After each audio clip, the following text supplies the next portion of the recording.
ओम शांति।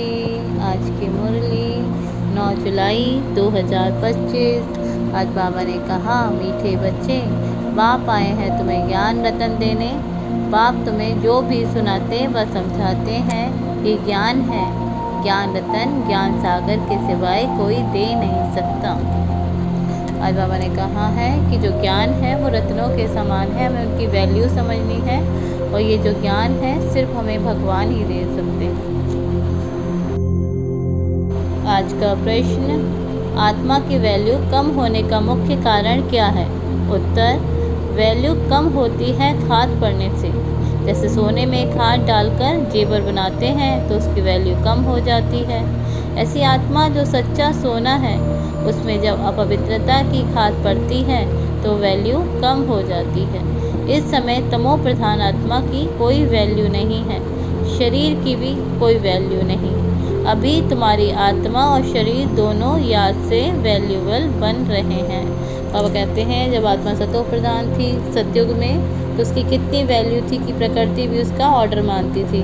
लेकिन जैसे जैसे जन्म मृत्यु में आए तो हम पे हमारे अंदर अपवित्रता की खाद पड़ती गई, और अब हमारी और इस शरीर की और आत्मा दोनों की कोई वैल्यू नहीं।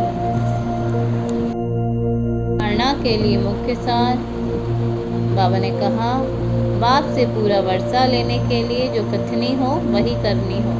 इसका पुरुषार्थ करना है, मोहजीत बनना है। धारणा नंबर 2, सदा याद रहे कि हम शांति के सागर के बच्चे हैं। हमें शांति में रहना है, मुख में मुलहरा डाल लेना है। गफलत में अपना टाइम वेस्ट नहीं करना है। बाबा कह रहे हैं कि वेस्ट की बातों में अपना टाइम वेस्ट नहीं करना है। अगर कोई वेस्ट सुनाए तो हमें मुख में मुलहरा डाल लेना है। आज का वरदान, संगठन रूपी किले को मजबूत बनाने वाले सर्व के स्नेही संतुष्ट आत्मा भव। विस्तार, संगठन की शक्ति विशेष शक्ति है। एक मत संगठन के किले को कोई भी हिला नहीं सकता। बाबा कह रहे हैं, जहाँ संगठन में एक मत होती है, ऐसे किले को कोई हिला नहीं सकता। लेकिन इसका आधार क्या है? एक दो के स्नेही बन सर्व को रिगार्ड देना और स्वयं संतुष्ट रहकर सबको संतुष्ट करना। ना कोई डिस्टर्ब हो और ना कोई डिस्टर्ब करे।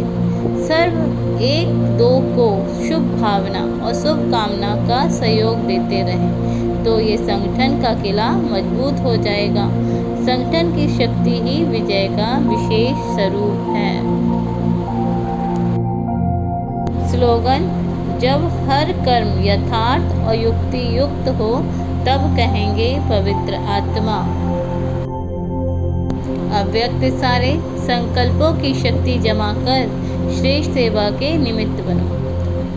बाबा ने बताया, हर एक बच्चा जो स्वयं प्रति व सेवा के प्रति उमंगों के अच्छे अच्छे संकल्प करता है कि अब ये करेंगे, ऐसे करेंगे, अवश्य करेंगे, करके ही दिखाएंगे, ऐसे श्रेष्ठ संकल्पों के बीज जो बोते हो, उस संकल्पों को अर्थात बीज को प्रैक्टिकल में लाने की पालना करते रहो तो ये बीज फल स्वरूप बन जाएगा। बाबा कह रहे हैं, जो संकल्प करते हैं उसके लिए हमें प्रयास भी करना है और मेहनत करनी है, तब ये जो बीज हैं वो फल स्वरूप बन जाएंगे। अच्छा, ओम शांति। मुरली को याद करने के लिए कई बार मुरली को चित्र के साथ देखें और बुद्धि से बार बार दोहराएं कि आज बाबा ने इन चित्रों के बारे में हमें क्या